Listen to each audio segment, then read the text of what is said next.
In the heart of Lagos, the air inside the executive suite of the Zuri Ling Tower was thick with the scent of overpriced cologne and desperation. A line of 100 of the world's most powerful men, tech moguls, oil magnates, and royal heirs, stretched out the mahogany doors and down the corridor. Zuri, the Iron Lady of African tech, sat behind her desk with a look of calculated calm. Her radiant skin contrasted sharply with the vibrant, high-fashion African print power suit she wore, and her piercing gaze demanded absolute respect from everyone in the room. The board of directors had issued a cold ultimatum.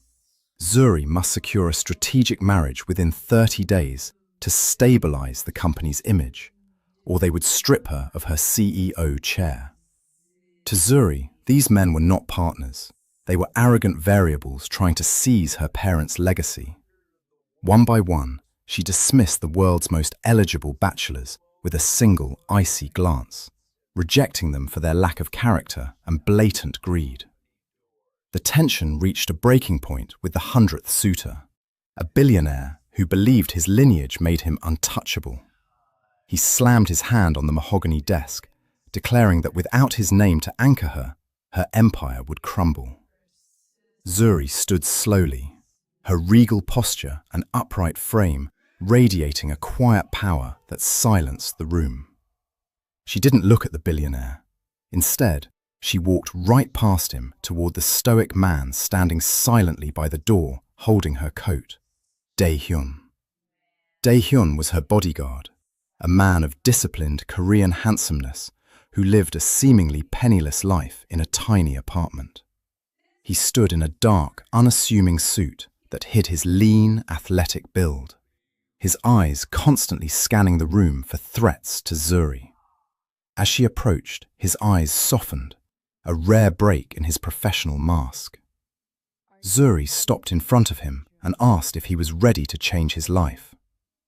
"Sajangnim," he replied with a slight, respectful bow, using the Korean term for boss, as his eyes met hers with unwavering loyalty.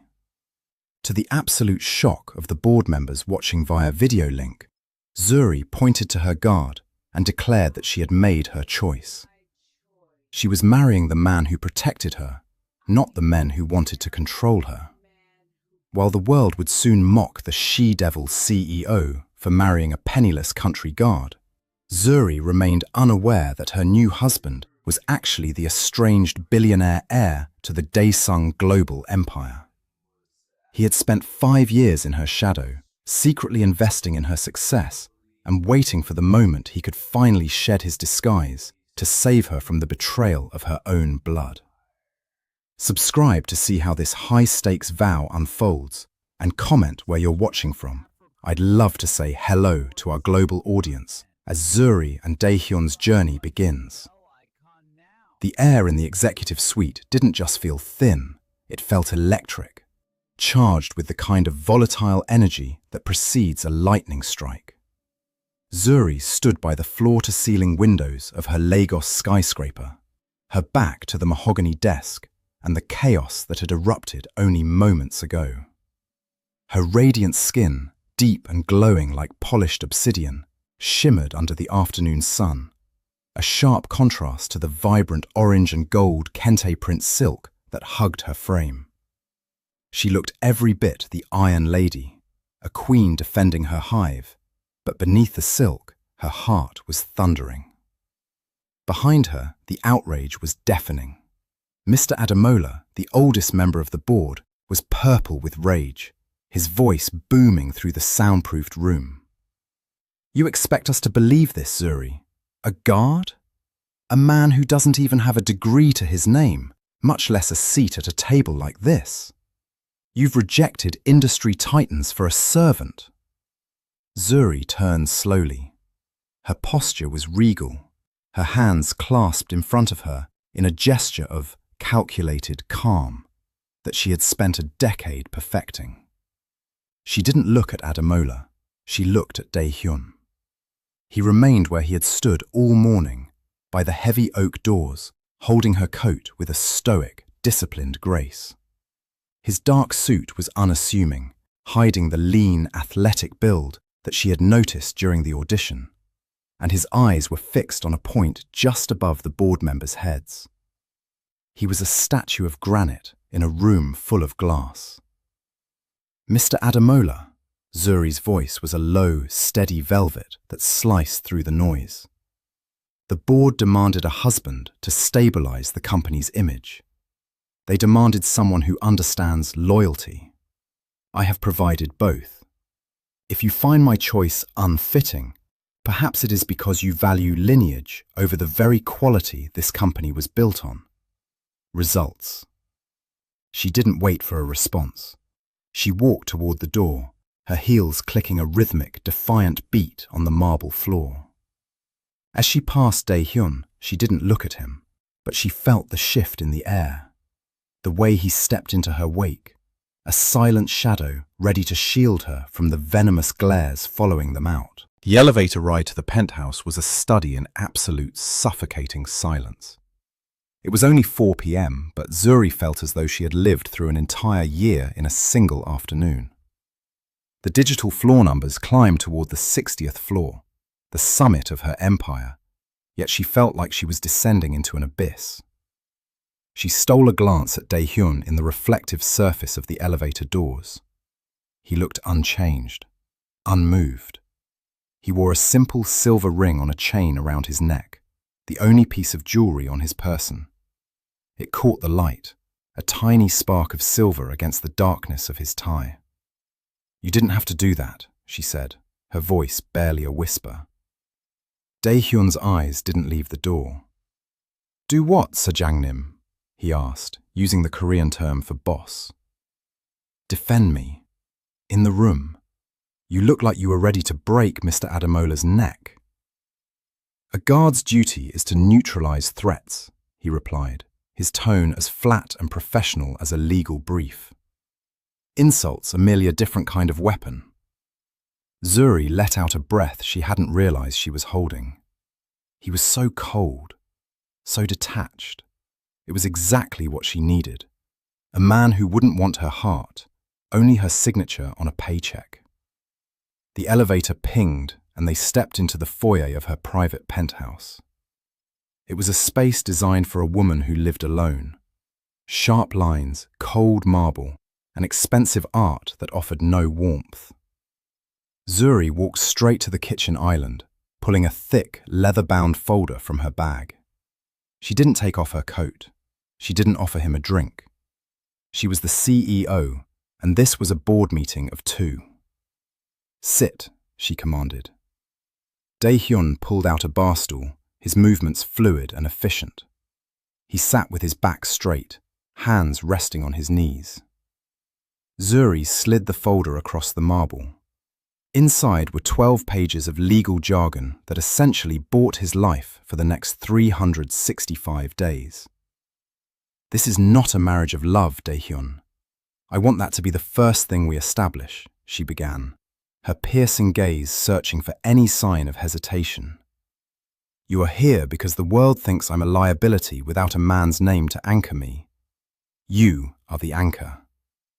But anchors stay beneath the surface. They do not speak unless spoken to, and they do not ask for more than they are given." She flipped to the 3rd page. Rule number 1, no feelings. I have no room for romance in my life plan, and I certainly don't have room for a guard who thinks he's fallen for the queen. You will receive 30 million yuan at the end of the year, provided you maintain the image of a devoted husband in public and a total stranger in private. Dae-Hyun looked down at the contract, his face unreadable. He had spent 5 years working his way up through her security detail, watching her from the periphery of galas and boardrooms, waiting for the woman who had saved his life in Seoul to even notice he existed. Now he was across the table from her, and she was treating him like a hostile takeover. Rule number 2, no physical contact, Zuri continued, her voice hardening. To the cameras, we are the perfect couple. You will hold my hand, you will offer me your arm, and at the wedding, you will kiss me, once. But behind these doors, you stay in the guest wing. You do not touch me. You do not enter my bedroom. You do not look at me as anything other than your employer."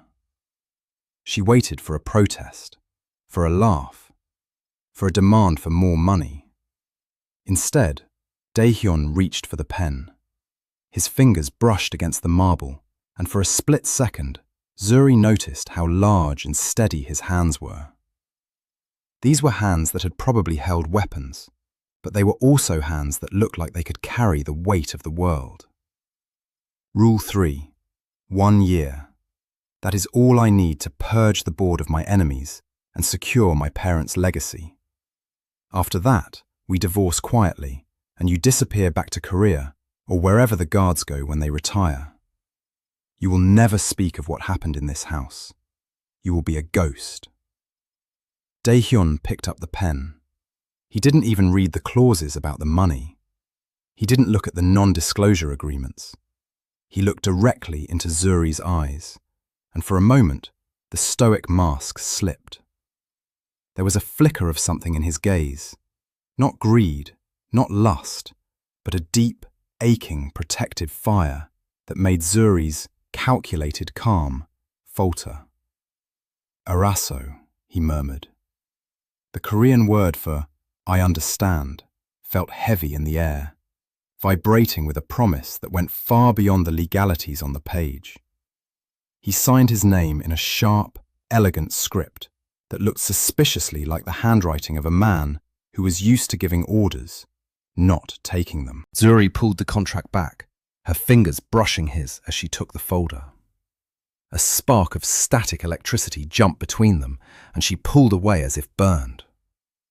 "Good, you'll find your things have already been moved to the guest wing. My assistant, Secretary Han, will brief you on the schedule for the wedding. It's in 3 days. Until then, stay out of my way."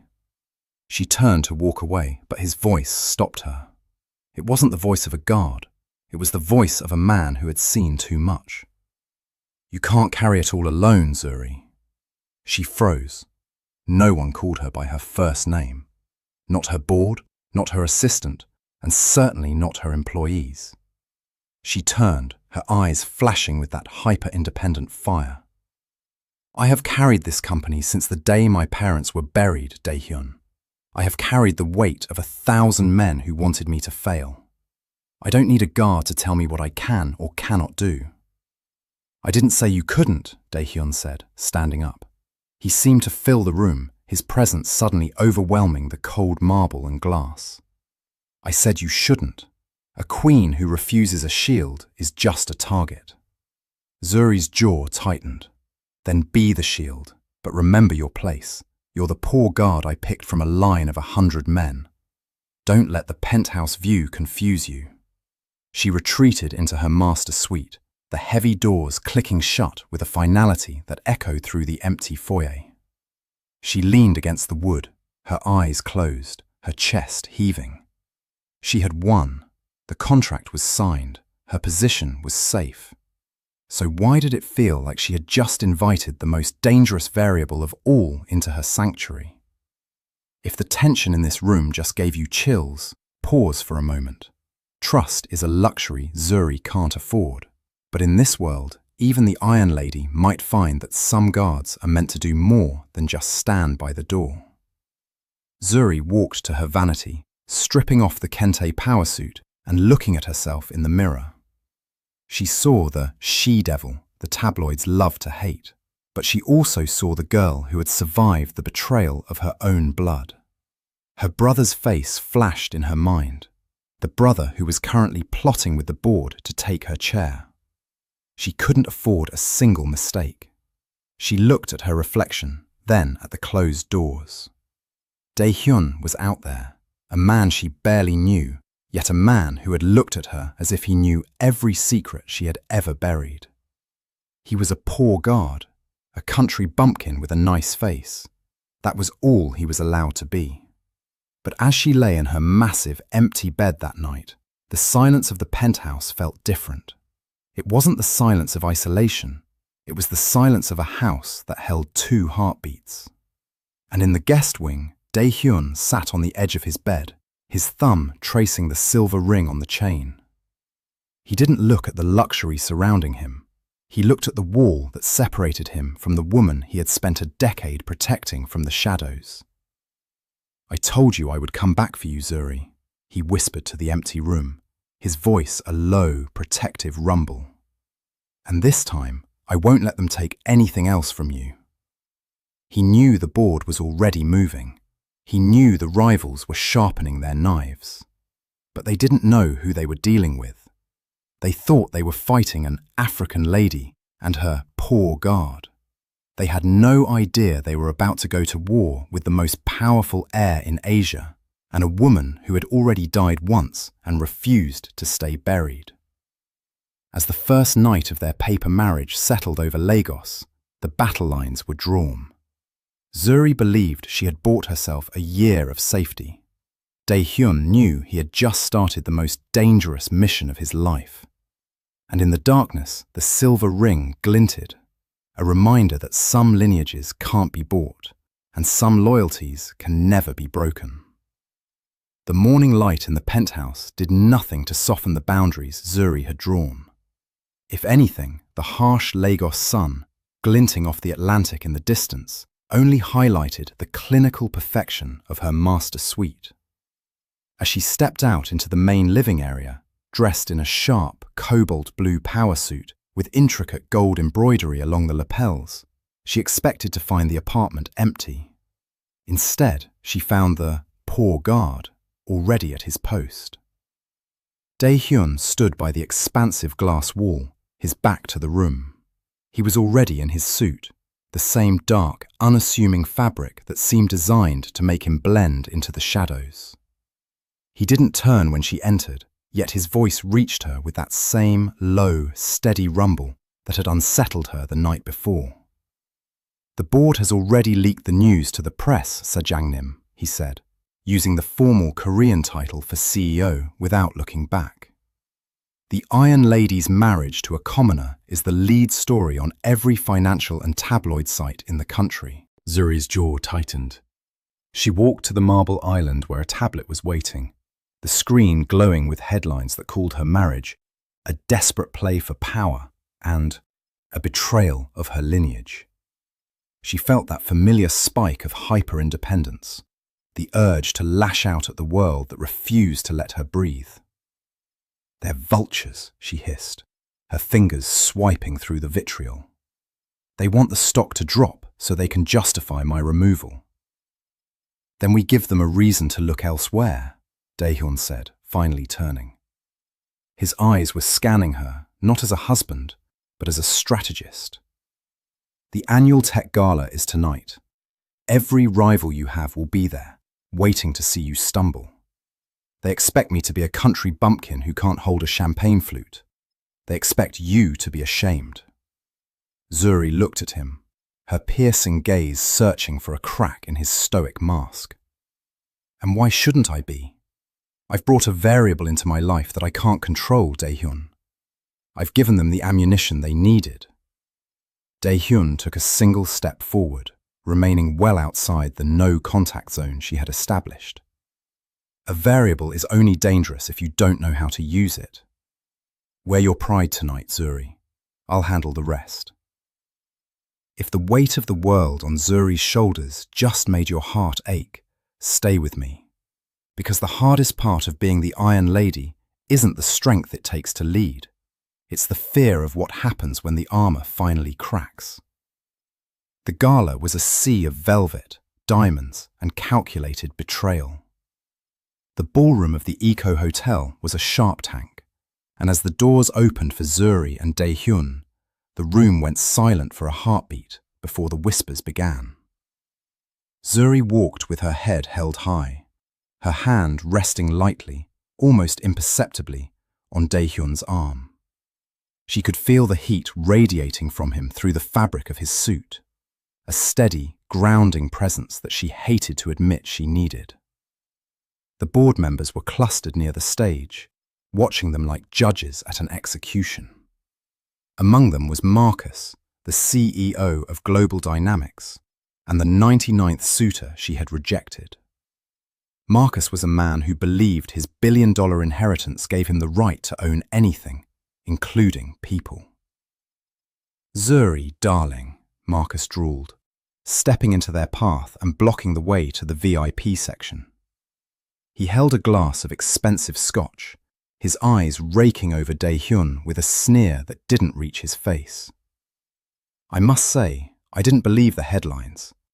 I thought surely our Iron Lady hadn't lowered herself to local help." Zuri felt the protective fire for her parents' legacy flare in her chest. She stood her ground, her expression one of calculated calm.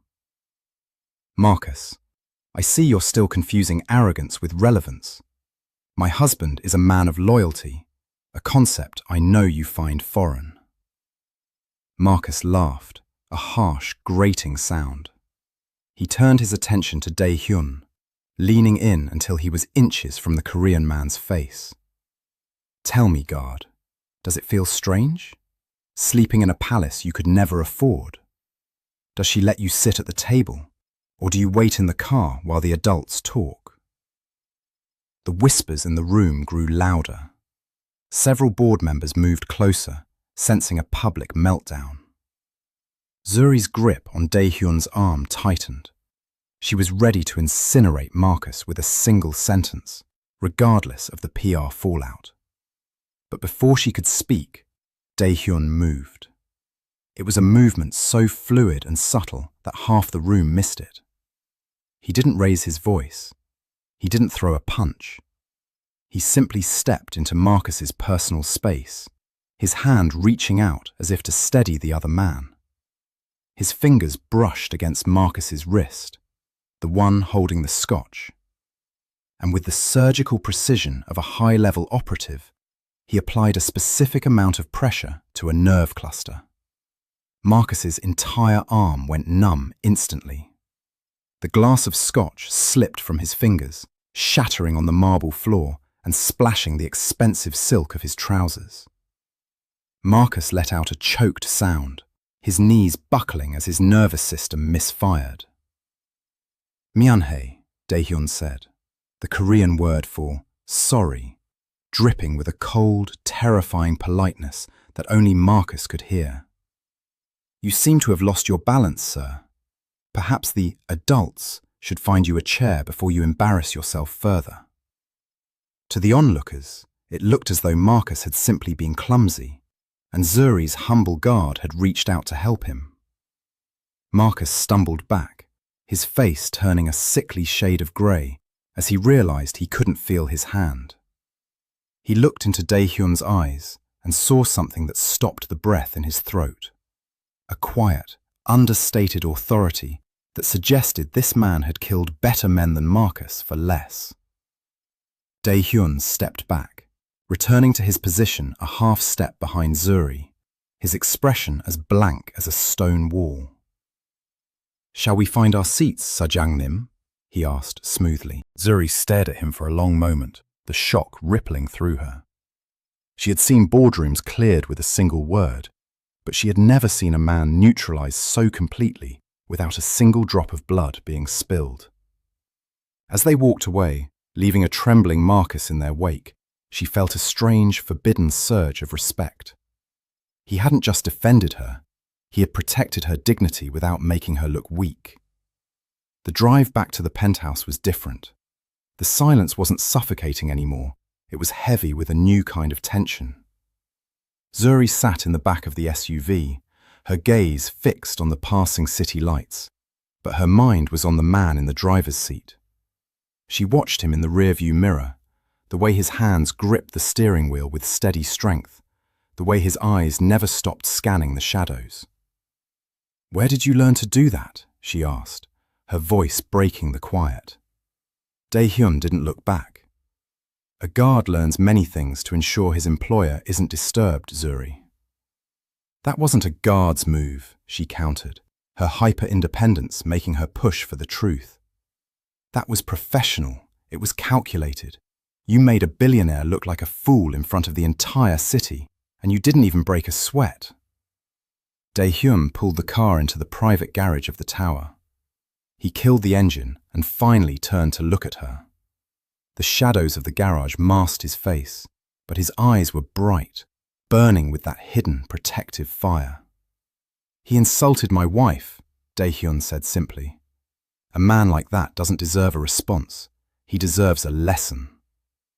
Zuri felt her heart skip a beat. My wife.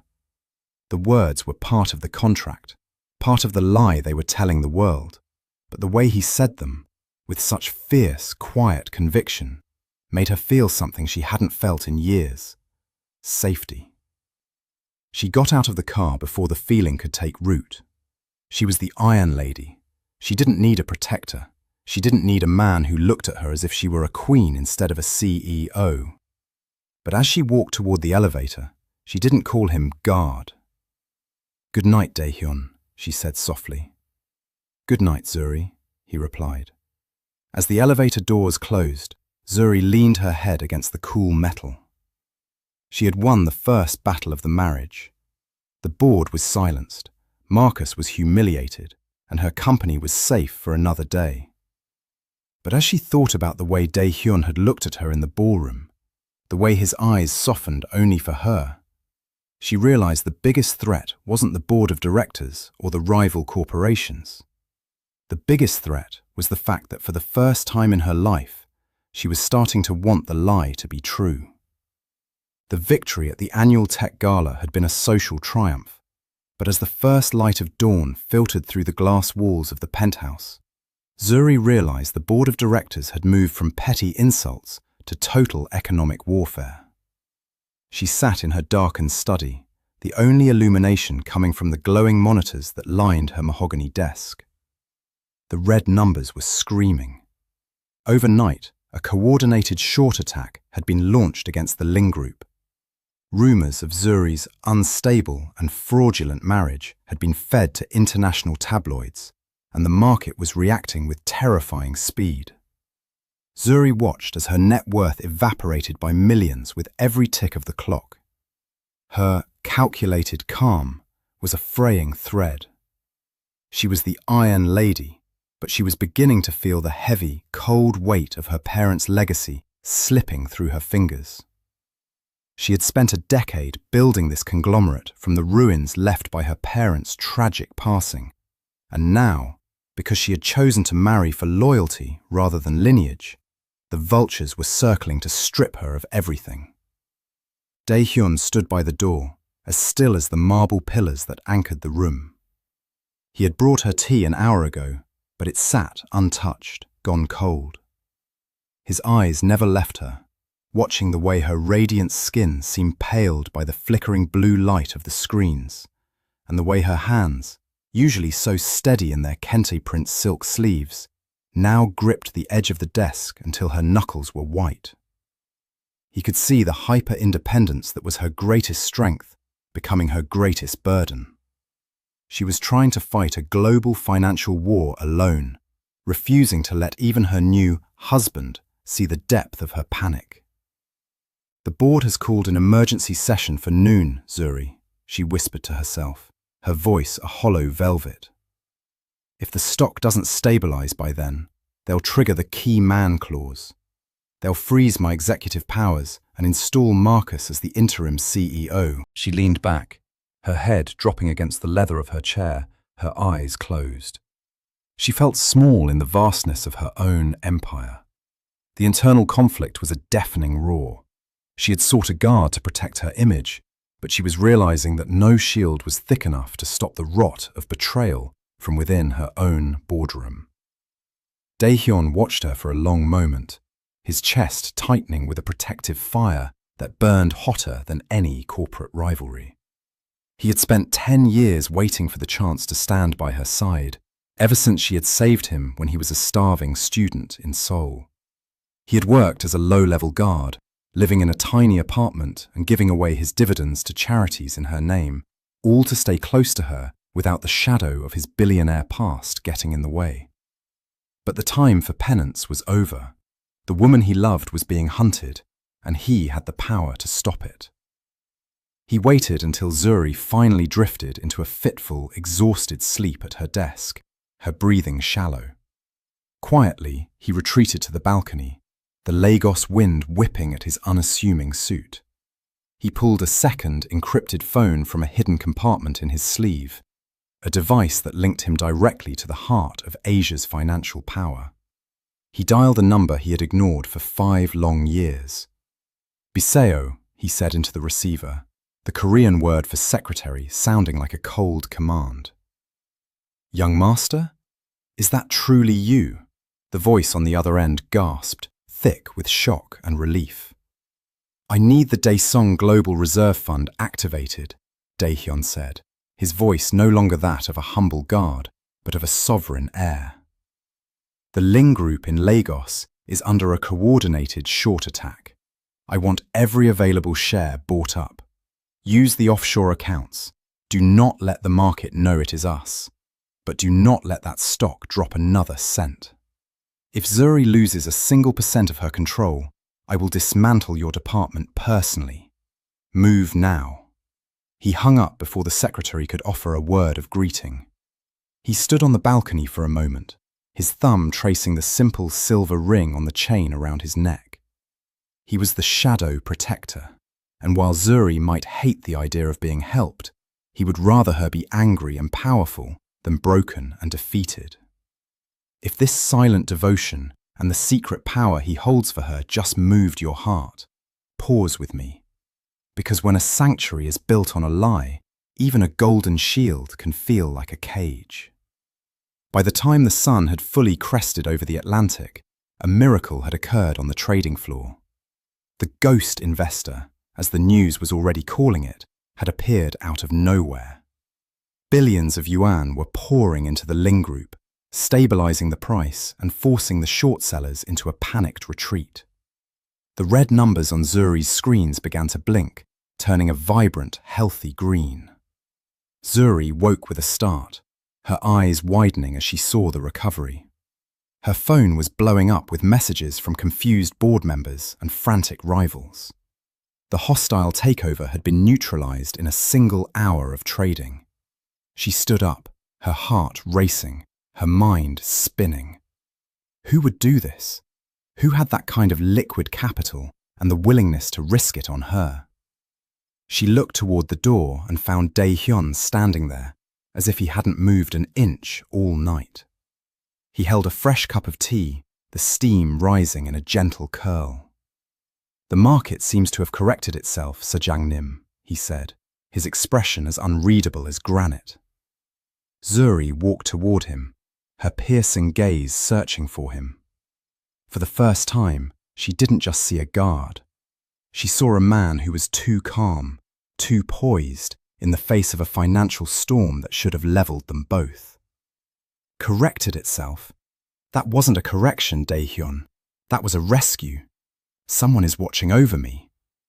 "Perhaps," Dae-Hyun replied, stepping forward to place the tea on her desk, remaining careful not to break the no-contact rule. "But perhaps the world is finally realizing that the Iron Lady is not someone who can be easily broken." Zuri looked at the tea, then back at him. She felt a surge of relief that made her knees weak, but it was chased by a cold, sharp suspicion. She was a woman who lived by the rule of calculated calm, and her instincts were screaming that the poor guard she had married was the biggest mystery of all. She didn't know yet that her own brother had been the one to leak the data that fueled the attack, but she knew one thing for certain. She was no longer fighting this war alone, whether she wanted to or not.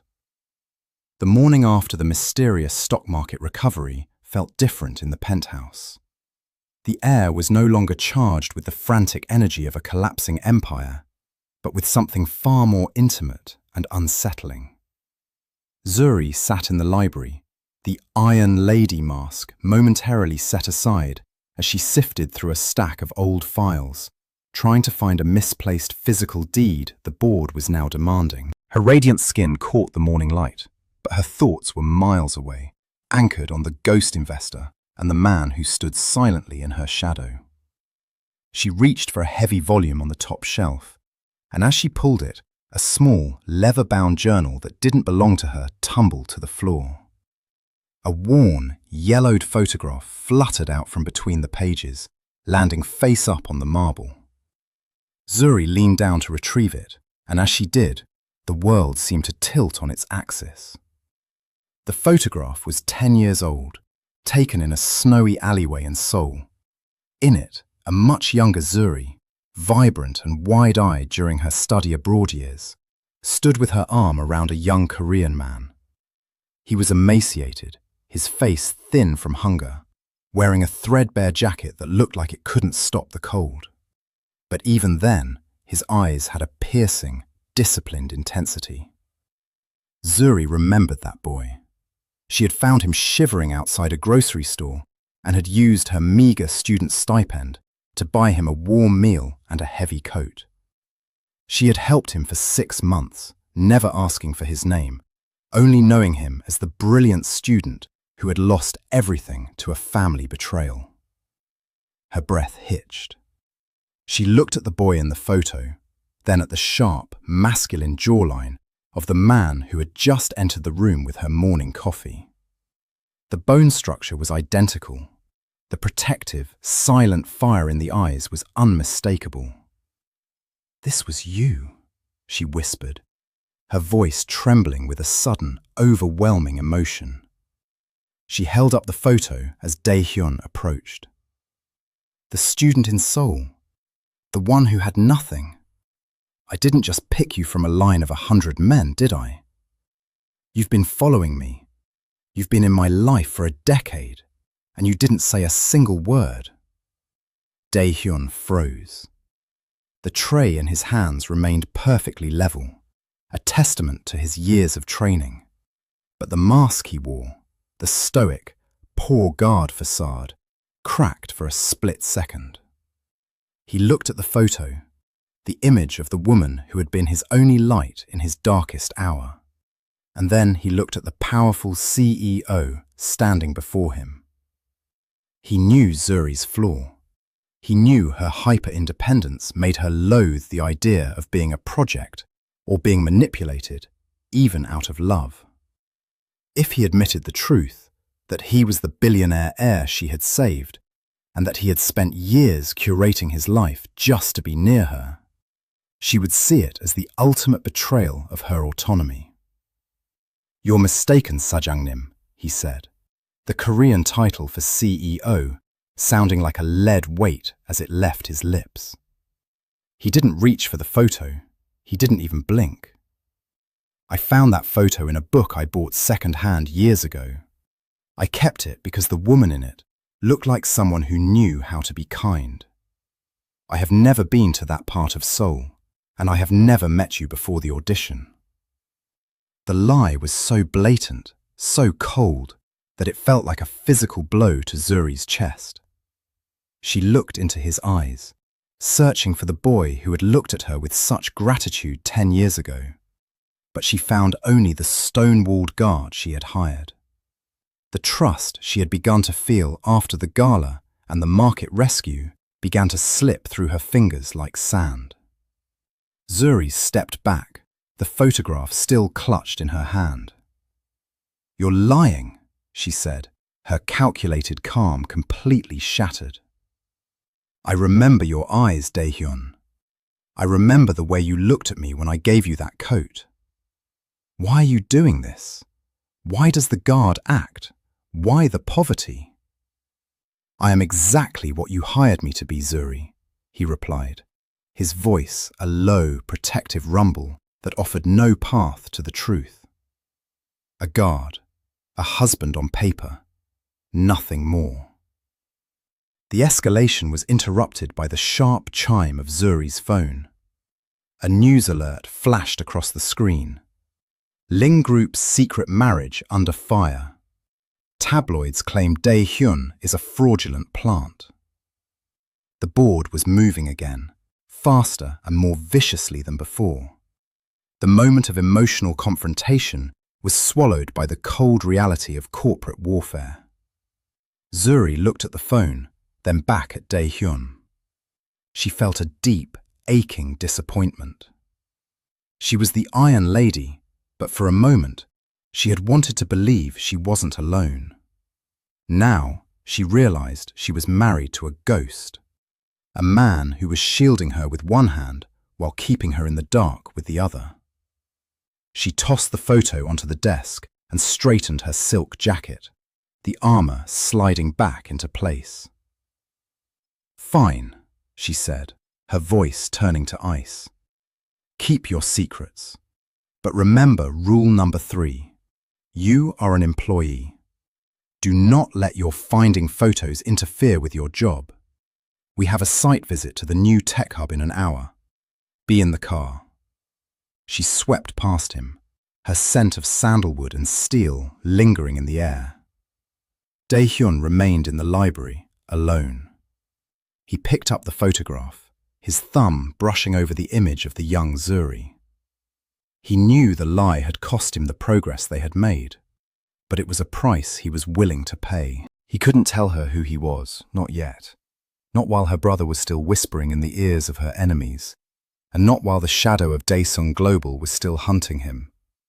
He would be her shield, even if she hated the hand that held it. The journey to the outskirts of Lagos was a study in heavy, atmospheric silence. Zuri sat in the back of the armoured SUV, her gaze fixed on the passing landscape of sprawling construction and red dust. But her mind was anchored in the library of the penthouse. The yellowed photograph of the starving student in Seoul seemed burned into her retinas. Beside her, or rather in front of her, Dae-Hyun drove with a precision that was almost robotic. The Iron Lady was back in her armour, her vibrant kente print silk jacket sharp against her deep, radiant skin. But the hyper-independence that usually served as her shield now felt like a lead weight. She watched him in the rearview mirror, the stoic, disciplined Korean handsomeness that she had once found comforting now seemed like a wall she couldn't scale. He had lied to her face about the photo, and the sting of that deception was more painful than any insult Marcus or the board could hurl. She was a woman who lived by the rule of calculated calm, yet she felt a turbulent fire in her chest. She wanted to demand the truth, to scream at him for treating her like a stranger when their pasts were so clearly intertwined. But the business arrangement they had signed forbade the very intimacy she was now craving. "The site is 5 minutes away, Sajangnim," Dae-Hyun said, his voice a low, steady rumble that cut through the tension. Zuri didn't look at him. She adjusted the silver cuffs on her wrists, her hands steady despite the internal storm. "Keep the engine running when we arrive. I don't intend to stay long. The board is already breathing down my neck about the production delays, and I won't give them another reason to question my leadership." As the motorcade, 2 lead cars and their SUV, rounded a sharp, narrow bend near an abandoned industrial zone, the world suddenly tilted into chaos. A massive black truck surged from a hidden side road, slamming into the lead vehicle with a bone-jarring crunch of metal. "Ambush!" Dae-Hyun roared. The transformation was instantaneous. The man who had been a quiet, submissive guard was gone, replaced by a predator. Before the first bullet even shattered the reinforced glass, Dae-Hyun had slammed the car into reverse, his movements a blur of CEO-level tactical brilliance. Gunfire erupted from the surrounding high grass, the rhythmic thud, thud of high-caliber rounds hitting the armoured plating of the SUV like hailstones from hell. Zuri was thrown against the door, her heart hammering against her ribs. She was the untouchable CEO, the woman who ruled a tech empire, but in this moment, she was just a target. Glass spiderwebbed across the window beside her head. She looked at Dae-Hyun, expecting to see fear, but found only a cold, terrifying focus. He wasn't just driving, he was calculating. He pulled a small, encrypted device from his pocket, not a standard guard's radio, but something far more sophisticated, and tapped a sequence. "Stay down, Zuri, below the seat line," he commanded. His voice wasn't a request, it was a sovereign decree. Suddenly, a series of preset smoke canisters hidden along the roadside, devices Zuri didn't even know were there, erupted in a wall of grey. Dae-Hyun spun the wheel in a perfect J-turn, the tyres screaming against the asphalt. He didn't just flee, he used the smoke to mask a calculated countermaneuver. Two motorcycles carrying armed mercenaries swerved to avoid the smoke, and Dae-Hyun used the SUV's weight to ram one off the road, his eyes never leaving the mirrors. The chase moved into the labyrinth of the industrial zone. Zuri huddled on the floorboards, the scent of gunpowder and burnt rubber filling the cabin. She watched Dae-Hyun's hands, the large, steady hands that had held her coat now grip the steering wheel with a lethal grace. He was steering them through narrow gaps between shipping containers that seemed impossible to navigate. Every move was a chess play, every turn a checkmate against their pursuers. If the sight of the Iron Lady finally breaking under the weight of a secret protector moved you, pause for a breath with me. Because when the world is on fire, the person holding the hose might be the one who started the flames. The SUV lurched as a bullet finally found a tyre, but Dae-Hyun didn't lose control. He steered the limping vehicle into a derelict warehouse, the heavy iron doors groaning as he pushed them shut with the car's bumper. He killed the lights and pulled his weapon, his chest heaving, his dark suit covered in a fine layer of glass dust. Silence descended, heavy and suffocating. Zuri sat up slowly, her silk suit wrinkled, her hair disheveled, her calculated calm completely evaporated. She looked at Dae-Hyun, who was scanning the warehouse entrance through a crack in the door, his silhouette framed by the dim light. "Who are you?" she whispered, her voice trembling. A poor guard doesn't have remote smoke canisters planted on a site visit route. A country bumpkin doesn't drive like a special forces operative. You've been playing a part, haven't you? Dae-Hyun turned to her.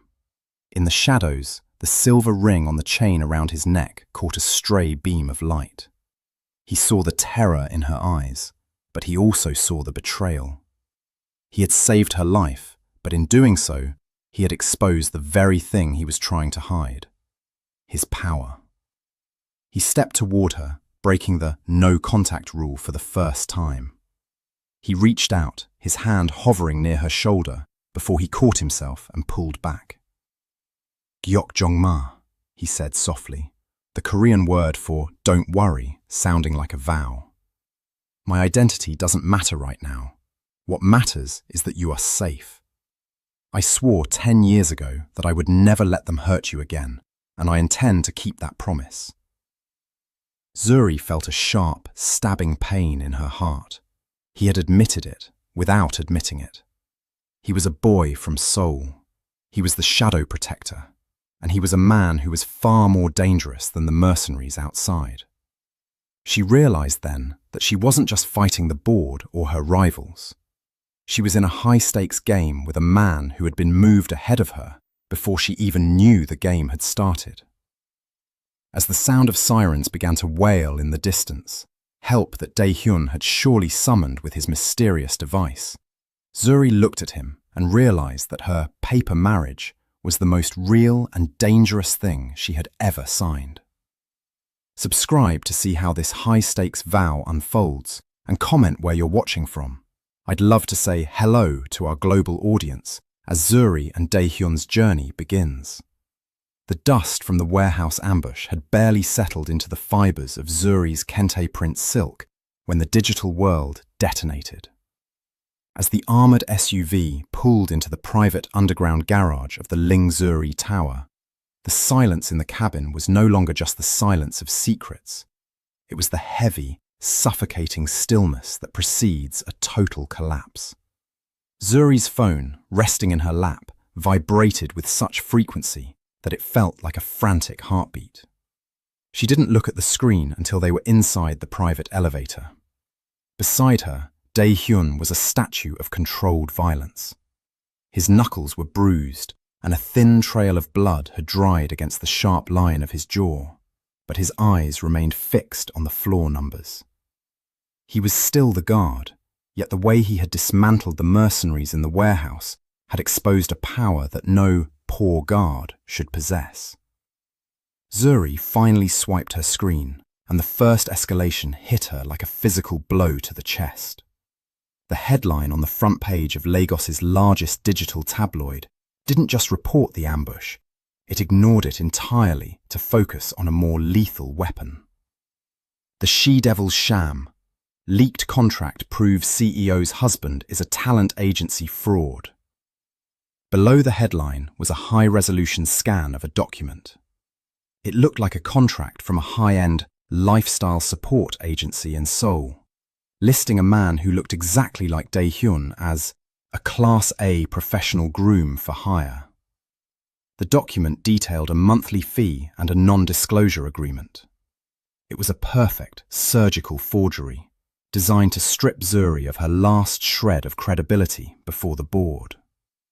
The elevator pinged as it reached the 60th floor, but Zuri didn't move.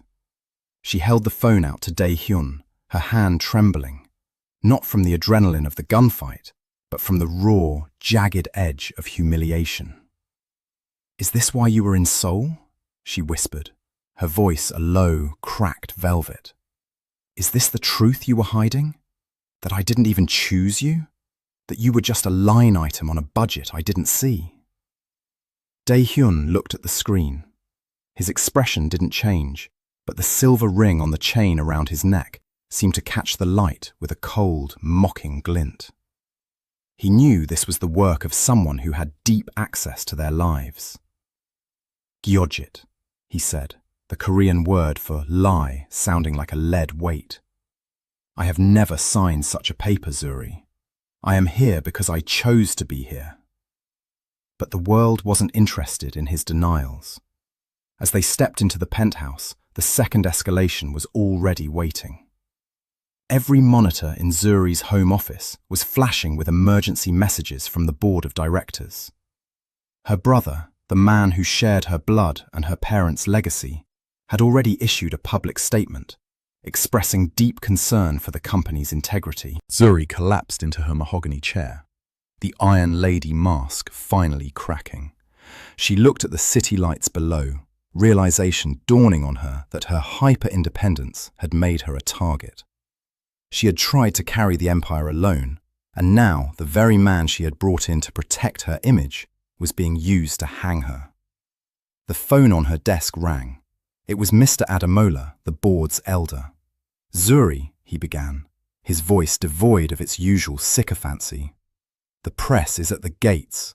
The shareholders are screaming.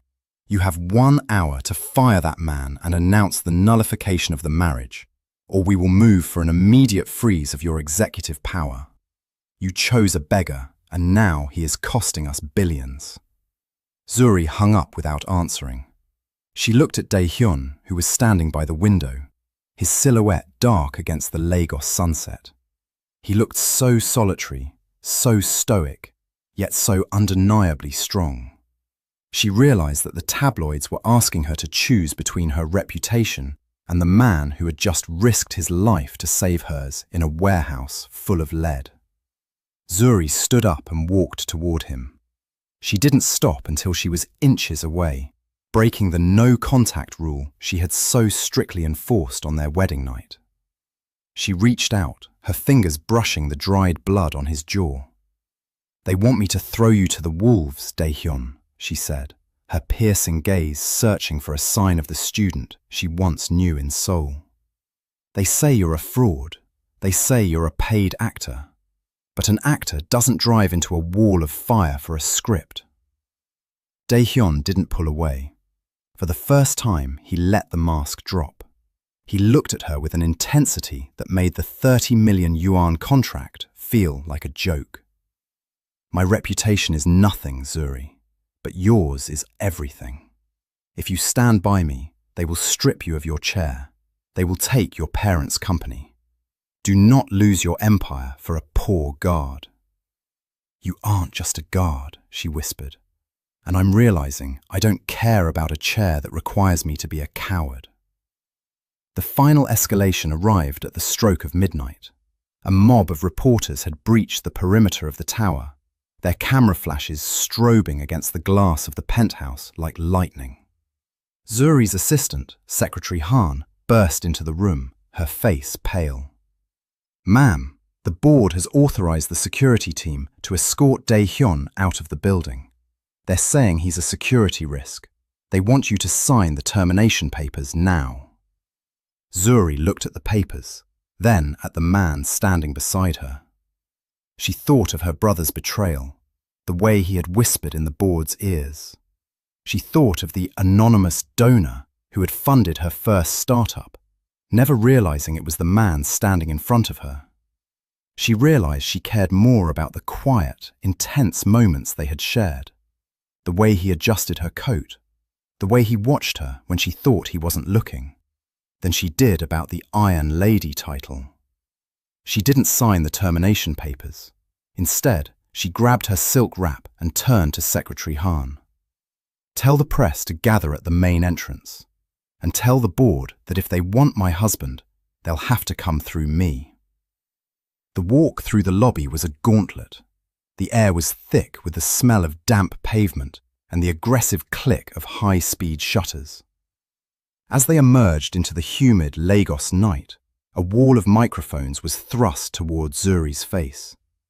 "CEO Zuri, is it true you hired a model to play your husband? Was the ambush a staged PR stunt to garner sympathy? Are you resigning tonight?" Zuri stopped. She didn't look like a woman under siege. She looked like a woman who had finally found her anchor. She didn't move away from Dae-Hyun. Instead, she reached out and took his hand, her fingers interlacing with his in front of every camera in the city. The physical contact was electric, a silent declaration that shattered rule number 2 of their paper marriage. "My husband is not a contract," she declared, her voice carrying across the crowd with a sovereign authority. "He is the man who stood between me and a dozen assassins today. He is the man who has my absolute trust. If you are looking for fraud, do not look at the man holding my hand. Look at the cowards on my board who are too afraid to lead, so they choose to lie." The silence that followed was deafening. Dae-Hyun looked down at their joined hands, his thumb brushing over her radiant skin. He knew the media storm was only the beginning of the end for the poor guard disguise. But as he looked at Zuri, the woman who had just traded her empire for him, his protective fire burned with a new, terrifying intensity. He leaned in, his voice a low rumble intended only for her. "Ne Saram," he whispered. "My person." Zuri didn't know that by standing by him, she had just declared war on her own family, or that the board was already preparing the coup that would leave her penniless. She only knew that for the first time in 10 years, the Iron Lady wasn't standing alone. The morning after the press conference didn't bring the triumph Zuri had hoped for. Instead, it brought the cold, calculated silence of a tomb. As she walked through the glass and steel lobby of the Lingzuri Tower, the staff who usually bowed or offered a warm greeting now averted their eyes, scurrying away like shadows before a coming storm. Beside her, Dae-Hyun was a wall of silent, stoic strength, his hands still a protective weight near the small of her back. He could feel the vibration of the building, not from the traffic outside, but from the predatory energy of the men waiting for her on the 61st floor. Zuri pushed open the heavy mahogany doors of the boardroom, her radiant skin glowing even under the harsh fluorescent lights, her vibrant kente print power suit a defiant splash of color against the grey suits of the board. She expected a fight. She expected an argument. What she didn't expect was to see her own brother, Kofi, sitting at the head of the table next to Marcus, the man Dae-Hyun had humiliated only days ago. "You're late, Zuri," Kofi said, his voice devoid of the warmth they had shared since childhood. He didn't look at her. He looked at the folder in front of him. "Late for what, Kofi? Another lecture on my personal life?" Zuri's voice was a low velvet, though her heart was hammering against her ribs. She felt the first escalation of the morning, a sharp, jagged sense of betrayal that tasted like copper in her mouth. Her own brother, the one she had protected since their parents' funeral, was holding the gavel. "Late for your own deposition," Marcus drawled, a smirk playing on his lips as he gestured to a stack of legal documents. "The board has reviewed the evidence of your recent activities, the fraudulent marriage, the staging of a violent ambush to garner sympathy, and the systematic mismanagement of company funds to protect a commoner." "Mismanagement?" Zuri laughed, a sharp, cold sound. "I stabilized the stock. I neutralized the short attack." "With what funds, Zuri?" Kofi finally looked up, his eyes hard. "We've traced the anonymous investor back to accounts linked to your personal husband's agency. You used company interest to buy your own shares back. It's an embezzlement, sister." The lie was so perfect, so structurally sound, that Zuri felt the floor drop out from beneath her. This was the family betrayal Dae-Hyun had sensed but couldn't prove. Kofi hadn't just leaked data, he had forged the trail that would lead to her ruin. Before she could speak, the board elder, Mr. Ademola, stood up. "By a unanimous vote, including the tiebreaker from your own blood, your executive powers are hereby frozen. Your assets are under legal review. You are to be escorted from the premises immediately."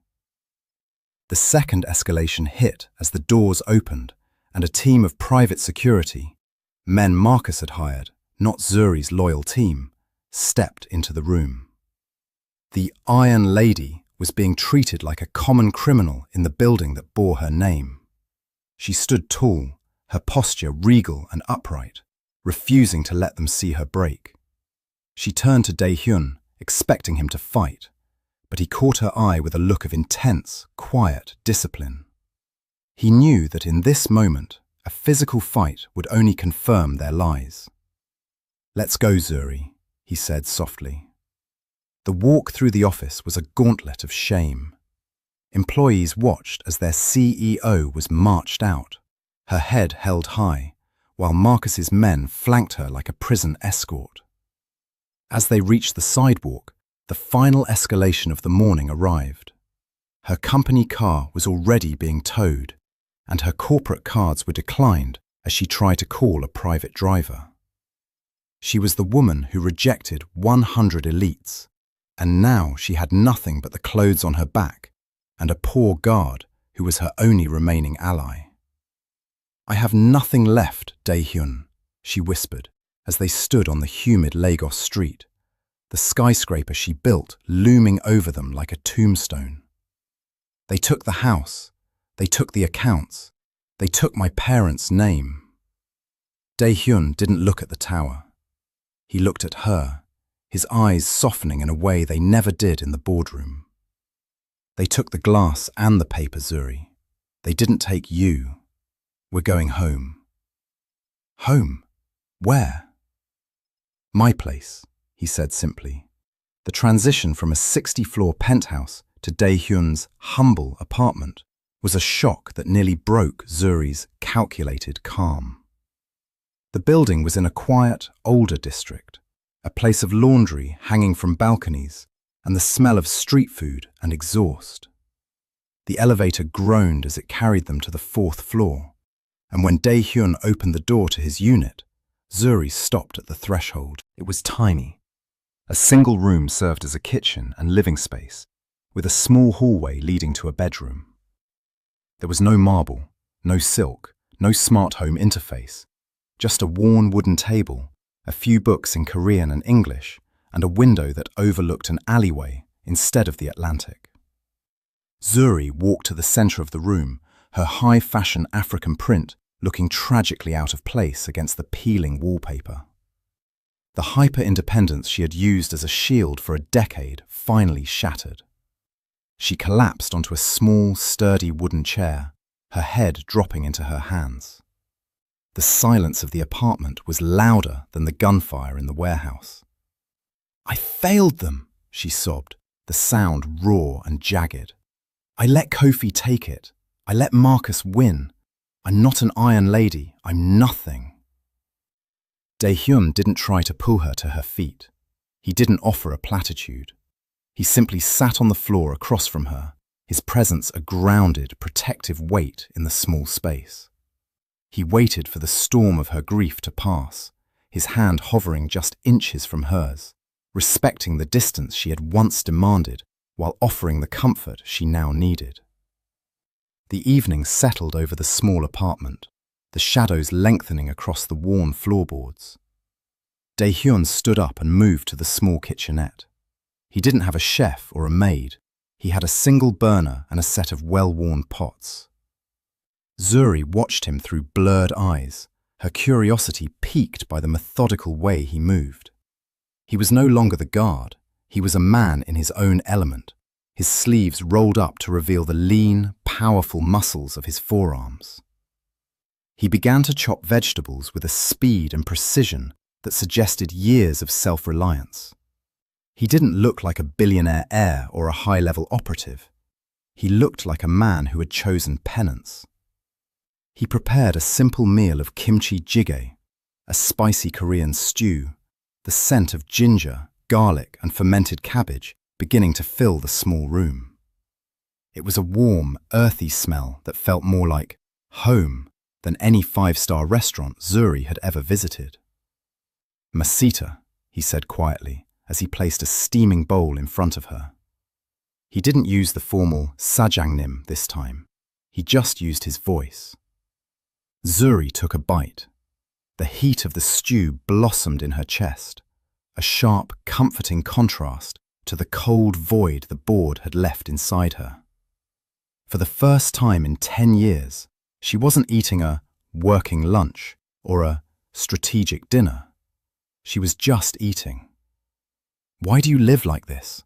she asked, her voice softer now, the protective fire replaced by a gentle curiosity. "You saved my company. You have skills that could earn you millions. Why this tiny apartment?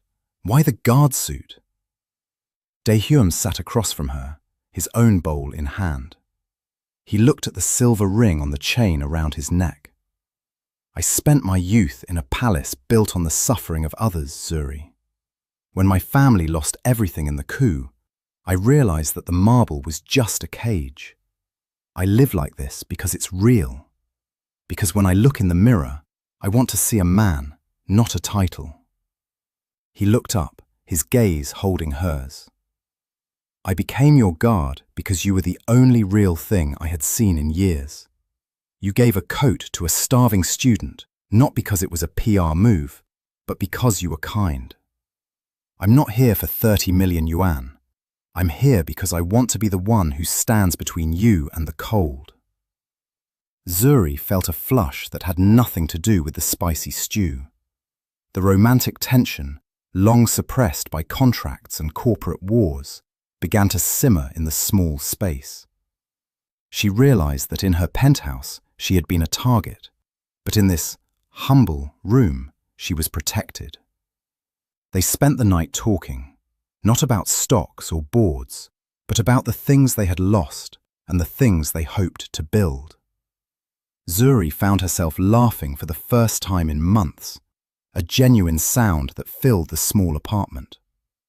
She learned that Dae-Hyun liked old jazz and that he spent his weekends volunteering at a school in the slums.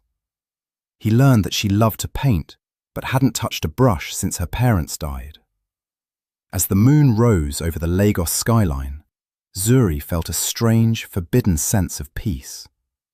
She had lost her empire, but she had found a partner. However, as Dae-Hyun went to the hallway to fetch an extra blanket, the final escalation of the night occurred. He left his phone on the table, and it buzzed with an incoming message. Zuri glanced down, her CEO instincts still sharp. The message was from an encrypted number, written in Korean. She couldn't read the words, but she recognized the logo at the bottom of the screen. the golden phoenix of Dae-Hyun Global. Her heart stilled. Why was her poor guard receiving encrypted messages from the most powerful tech conglomerate in Asia? The bonding moment felt suddenly fragile, the shadows of the apartment lengthening as she realized that while she had shed her armor, the man across from her was still wearing a mask. She looked at the closed bedroom door where Dae-Hyun was, then back at the phone. The peace was gone, replaced by a cold, nagging realization.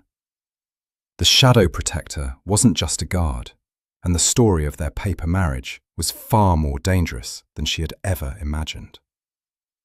The morning in the small fourth-floor apartment was bathed in a pale, dusty light that felt a world away from the gleaming floor-to-ceiling glass of the Lingzuri Tower. Zuri stirred in the small bed, the scent of the ginger and garlic from the previous night's kimchi jjigae still clinging to the air. Her radiant skin felt cool against the simple cotton sheets, a sharp contrast to the high thread count Egyptian silk she was accustomed to. For a fleeting second, the Iron Lady felt a strange, forbidden sense of peace. In this tiny space, she wasn't the CEO fighting off a board of vultures. She was just a woman who had been fed and protected. But the piece was a fragile glass ornament, and it shattered the moment her eyes landed on the small wooden table in the kitchen area. Dae-Hyun was gone, likely downstairs to the small market he'd mentioned, but he had left his laptop open. It wasn't the rugged, battered machine a poor guard should own. It was a sleek, matte black device with no branding, its fans whispering with a high-performance hum that Zuri, a titan of the tech industry, recognized instantly. It was a custom-built workstation, the kind used by high-level architects of the digital world. She stood up, her silk wrap trailing behind her as she moved toward the table. Her heart began to drum a frantic rhythm against her ribs. The encrypted message she had seen the night before, the one with the golden phoenix logo, haunted her. She told herself she was just being calculated, that she needed to know who her partner truly was to protect her company. But the deep, aching fear in her chest was much more personal. She was a woman who lived for calculated calm, but the mystery of Dae-Hyun was a fire she couldn't extinguish. She sat at the table and touched the trackpad. The screen flickered to life, demanding a complex biometric and alphanumeric override. To anyone else, it would have been an impenetrable wall. But Zuri was the architect of her own empire. She had coded the security for her first conglomerate in her dorm room. Her fingers danced across the keys, her mind working with the surgical precision that had made her a legend in Lagos. The first escalation hit when the first layer of encryption dissolved. The desktop was clean, but a single folder was anchored at the center, labeled only with a string of coordinates. Zuri clicked it and her breath hitched. The screen flooded with real-time data feeds from the Lingzuri group. It wasn't just public stock data, it was internal server logs, private boardroom communications, and a detailed map of her own company's security vulnerabilities. "He wasn't just guarding me," she whispered, her voice a low, trembling velvet. "He was monitoring the entire company." She dug deeper, her hyper-independence flaring like a warning siren. She bypassed a secondary firewall and found the funding logs. Her eyes scanned the entries, searching for the anonymous donor who had breathed life into her first startup 10 years ago. The mystery benefactor who had provided the capital when every bank in Africa had turned her away because of her age and her gender. There it was, a transfer of $5 million, routed through a series of shell companies in the Cayman Islands, all tracing back to a single primary source, Dae-Hyun Global. Zuri felt as though the air had been sucked out of the room. She wasn't self-made. The narrative she had built her entire identity upon The Iron Lady who rose from nothing to conquer the tech world was a curated masterpiece. She hadn't succeeded in spite of the world. She had succeeded because a shadow had been holding the door open for a decade. Every lucky break, every timely investment, every anonymous tip that had saved her from a bad deal, it had all been him. The second escalation arrived when she opened a hidden subdirectory labeled Sajang Nim. Inside were thousands of photographs. They weren't the grainy shots of a stalker, they were the protective captures of a guardian. There she was at her first product launch, at her parents' memorial service, standing on the balcony of her new tower. And then, at the very bottom of the file, was a copy of the Dae-Hyun Global Board Manifest. At the top of the list, listed as the majority shareholder and acting chairman of the most powerful economic force in Asia, was a name she had only ever known as her guard, Kang Dae-Hyun. He wasn't an estranged heir. He wasn't a poor guard looking for a fresh start. He was the head of the empire. He was the man who could buy and sell Marcus, the board, and the Ling Zuri group without blinking. The door to the apartment creaked open. Zuri didn't turn around. She sat frozen, the blue light of the laptop reflecting in her tear-filled eyes, the golden phoenix logo of Dae-Hyun Global staring back at her like a mocking god. She heard the soft rustle of a grocery bag being placed on the counter. She heard the steady, disciplined footsteps of the man she thought she knew. Zuri? Dae-Hyun's voice was a low, protective rumble, but it stopped short when he saw her at the table. She stood up slowly, her regal posture and upright frame brittle with rage. She turned to face him, the laptop screen angled so he could see his own secrets laid bare. "Who are you?" she asked, her voice a cracked velvet that barely held together. "And don't you dare tell me you're a guard." Dae-Hyun stood by the counter, his dark, unassuming suit looking like a costume now. He didn't move to close the laptop. He didn't offer a lie. He simply looked at her, his eyes softening with an agony that made the silver ring on the chain around his neck seem to weigh a ton. "I am the man who promised to protect you, Zuri," he said quietly. "Protect me," she spat, the internal conflict finally exploding. "You didn't protect me, Dae-Hyun. You managed me. You curated my life like I was a high-stakes investment. My company, my career, my success, was any of it real? Or did you just buy the world for me because you felt sorry for the girl in the grocery store?" "It was never about pity," he countered, stepping forward, though he stayed outside the no-contact zone that felt like a canyon between them. "I saw a queen who was being hunted by scavengers. I saw a woman with more brilliance than the men who wanted to ruin her. I didn't give you your success, Zuri. You did the work. I only kept the wolves from your throat so you could have the space to breathe." "You lied!" she screamed, her hyper-independence transforming into a desperate, wounded fire.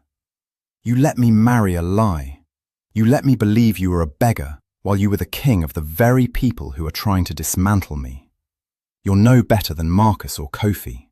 They want to control me through force, but you wanted to control me through kindness. You've been playing God with my life for 10 years. The third escalation hit as Dae-Hyun reached out, his hand hovering near her face before he pulled it back, the discipline of his training clashing with the raw emotion in his eyes. "Guman," he whispered, the Korean word for stop sounding like a plea. "Zuri, listen to me. I hid my name because the moment I become Kang Dae-Hyun of Dae-Sung, you become a target for my enemies as well as your own. I wanted to be just your husband. I wanted to be the one person in your life who didn't want a seat at your table." "But you already own the table," Zuri cried, a single tear tracing a path down her radiant skin. "You own the building the table is in. You made me a project, Dae-Hyun. You made me a charity case. I rejected 100 elites because I thought I found someone real. but it turns out you're the most elite of them all." She swept past him, grabbing her bag from the small sofa.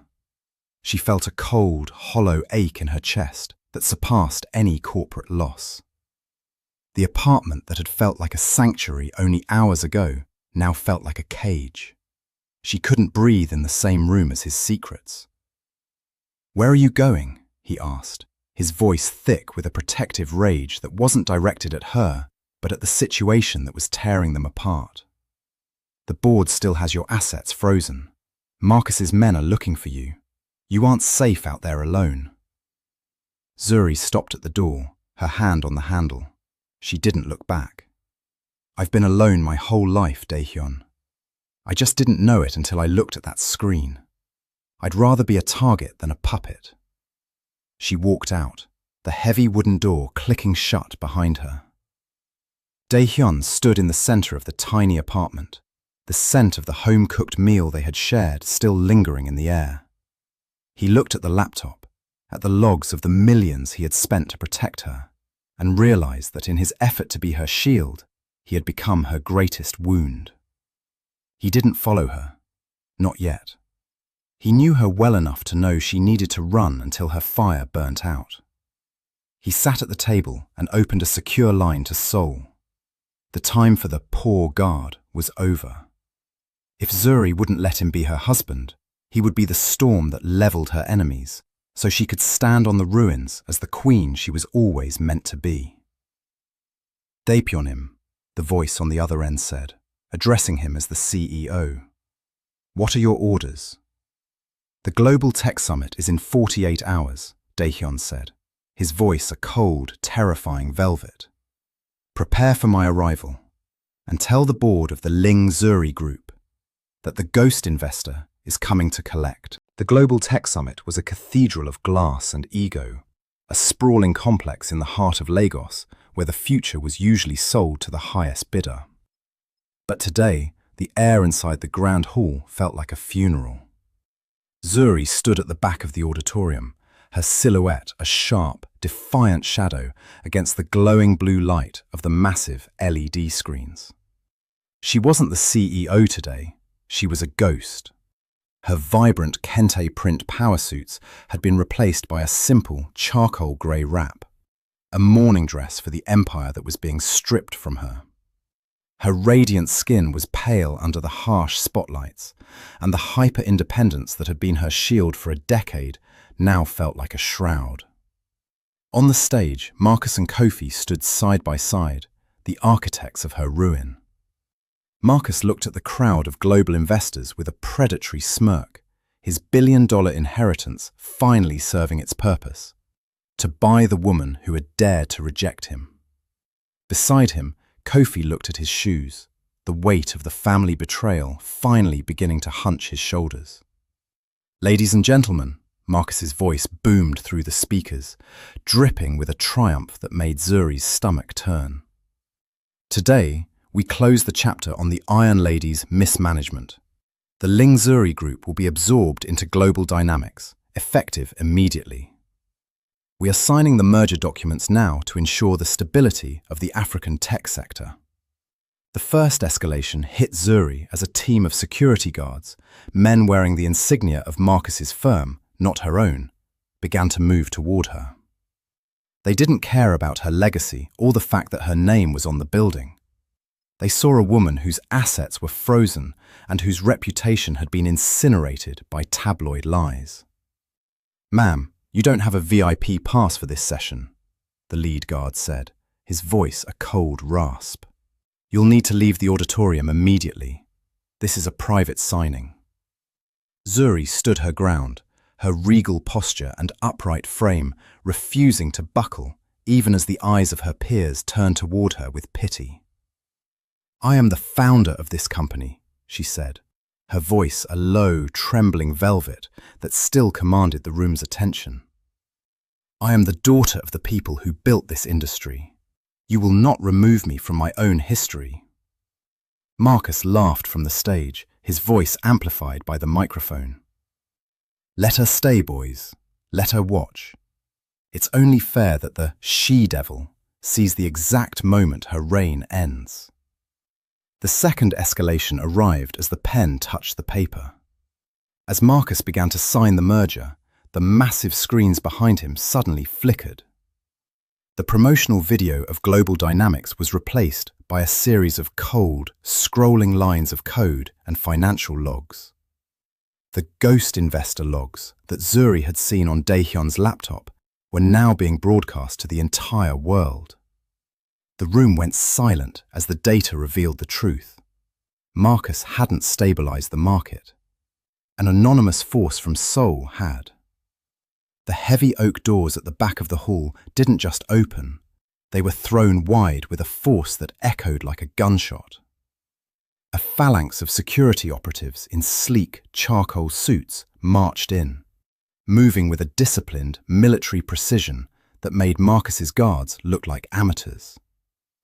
At the center of the formation was a man who seemed to command the very air in the room.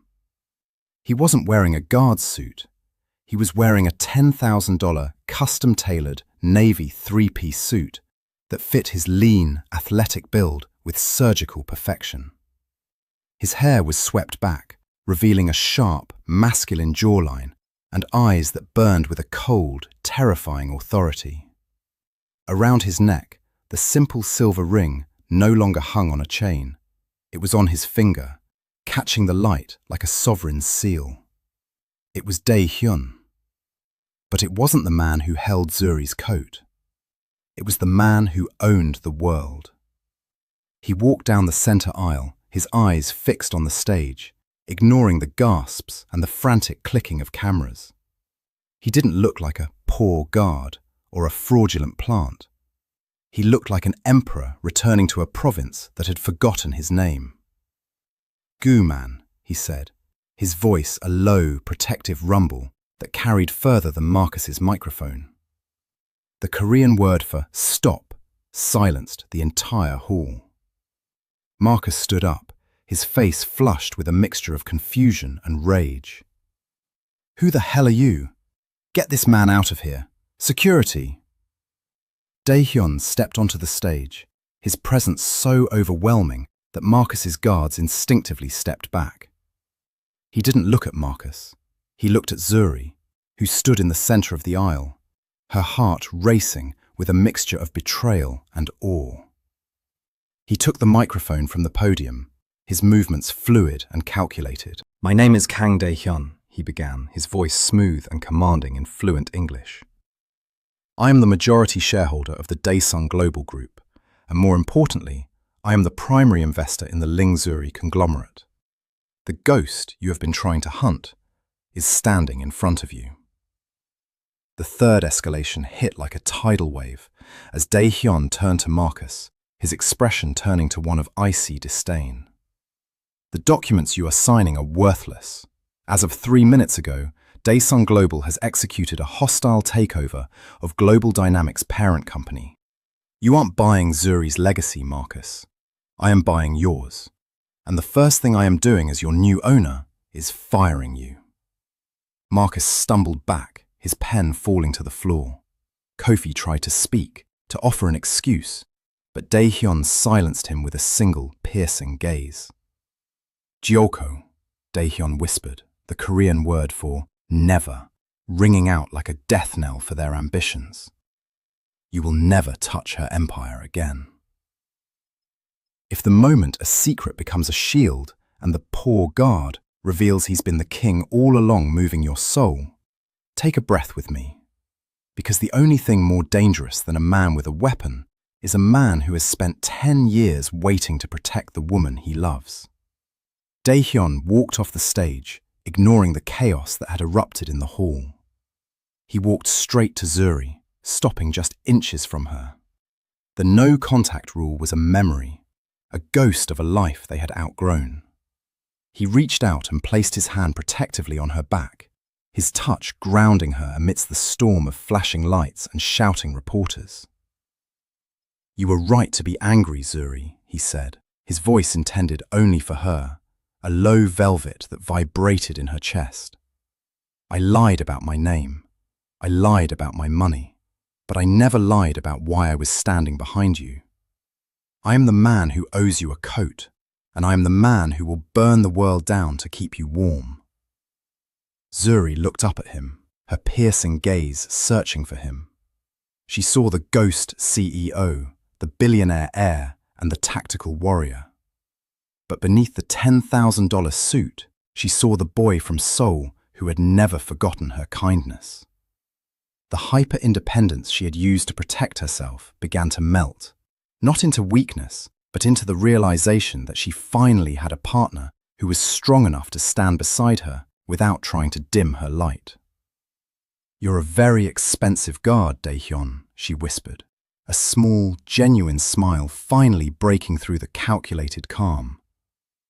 "I'm your husband, Zuri," he replied, his eyes softening only for her. "And the board is waiting. Shall we go show them how a real union works?" He didn't wait for her to follow. He walked with her, his hands still on her back, leading her toward the exit, where the world was waiting to see the Iron Lady and her ghost king reclaim their throne. The silence that followed Dae-Hyun's revelation at the Global Tech Summit was not the peaceful kind. It was the heavy, pressurized quiet that exists at the center of a hurricane. On the stage, Marcus was a crumpled figure of his former arrogance, his $2,000 shoes scuffing against the floor as security, Dae-Hyun's security, began the process of removing him from the building. Beside him, Kofi looked as though he had aged 20 years in 20 minutes. The betrayal of a sister for a seat at a table that was never his was now etched into the lines of his face. Zuri stood in the center of the auditorium, her radiant skin glowing under the harsh LED lights, her piercing gaze fixed on the man who had just dismantled her enemies with a few words. He was no longer the poor guard who stood 2 steps behind her. He was Kang Dae-Hyun, the ghost CEO of Asia's most formidable empire, and the power he radiated was almost physical. The hyper-independence that had been her armor for a decade felt thin, like parchment paper against a forest fire. She felt a sharp, jagged escalation in her chest, not of fear, but of a profound, world-altering disorientation. Every miracle of her career, every anonymous tip, every step she thought she had taken alone, it had all been him. Dae-Hyun stepped off the stage and walked toward her. The crowd of elites parted like the Red Sea, their whispers a low hum of awe and terror. He stopped inches from her, his navy suit sharp, his posture regal and upright. He didn't look at the cameras or the reporters. He only looked at Zuri. "The board is waiting in the executive wing," he said, his voice a low, protective rumble that bypassed her ears and went straight to her heart. "They are prepared to sign the rescission of the coup and the transfer of Marcus's shares to you. The war is over, Zuri." "Is it?" she whispered, her voice a cracked velvet. She followed him to the 60-floor boardroom, the same room where she had been stripped of her title only days ago. The atmosphere was different now. The vultures were gone, replaced by men and women who sat with their hands folded, terrified of the man standing by Zuri's side. Dae-Hyun didn't sit. He stood behind Zuri's chair, his hand resting on the back of it, a silent declaration that he was still her shield, even if he now owned the building. The dismantling was surgical. With the evidence of the data breach being traced back to Kofi and the illegal short-selling linked to Marcus, the board had no choice but to purge itself. One by one, the men who had mocked Zuri's paper marriage signed their resignations. When it was Kofi's turn, he stopped, his hand trembling as he looked at Zuri. "I did it for the family, Zuri," he stammered, a final, pathetic lie. "I thought you were losing your way." Zuri didn't blink. Her calculated calm was absolute. "You didn't do it for the family, Kofi. You did it for a chair you didn't earn. You are no longer part of this legacy." As the room cleared, leaving only Zuri and Dae-Hyun in the vast glass-walled space. The final escalation hit. The corporate war was won, but the personal war was just beginning. Zuri stood up and walked to the window, looking out over the Lagos skyline she had fought so hard to conquer. She felt a cold, hollow ache in her chest. "You lied to me for 5 years," she said, her voice barely a whisper against the glass. "You watched me struggle. You watched me cry over stock prices you were controlling. You made me believe I was the Iron Lady while you were the one holding up the roof." Dae-Hyun moved toward her, but he stopped at the edge of the mahogany table. "I didn't lie to control you, Zuri. I lied because the moment I became a billionaire in your eyes, I became just another elite trying to buy a seat at your table. I wanted to be the man who earned your trust with his hands, not his bank account." Zuri turned, her eyes filled with a raw, jagged emotion. "You gave away 90% of your wealth in my name. You lived in that tiny apartment as penance for a family you didn't even lead." "I lived there because it was the only place I felt real," Dae-Hyun said, his eyes softening with an agony that made the silver ring on his finger seem to glow. "I was a starving student when you found me in Seoul. You gave me a coat when the world wanted me to freeze. I spent 10 years trying to be the man who deserved that kindness. I didn't want to be a project, Zuri. I wanted to be your partner." Zuri looked at him, really looked at him. She saw the ghost CEO, but she also saw the man who had cooked her kimchi jjigae in a cramped kitchen.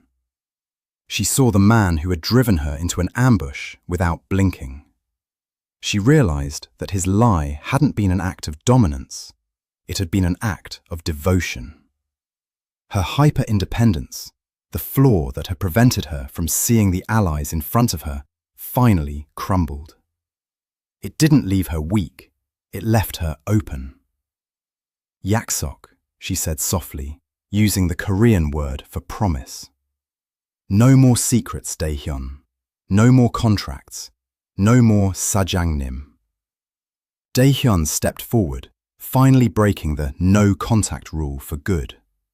He took her hands in his large, steady hands that had held weapons and pens with equal grace. "No more contracts," he vowed. "Just us."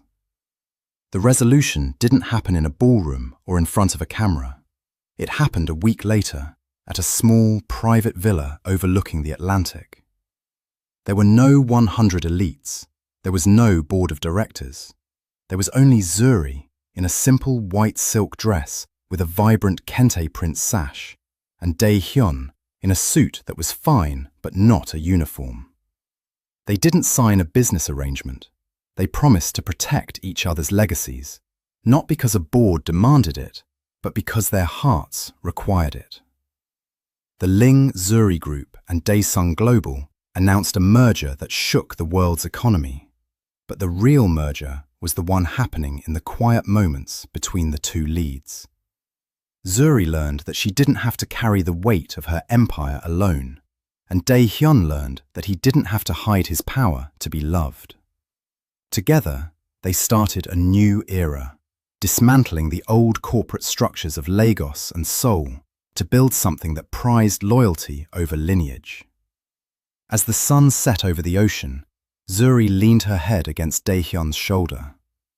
She was still the Iron Lady, but she finally had a king who was strong enough to stand in her shadow without disappearing. The contract is torn, the crown is reclaimed, and the Iron Lady has finally found the one thing money couldn't buy: a love that was worth the wait. If Zuri and Dae-Hyun's high-stakes journey from a paper marriage to a real empire moved your soul, hit that subscribe button right now and ring the bell so you never miss a chapter of our next gripping romance.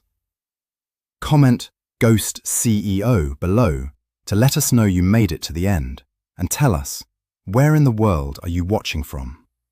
We'd love to say hello to our global family.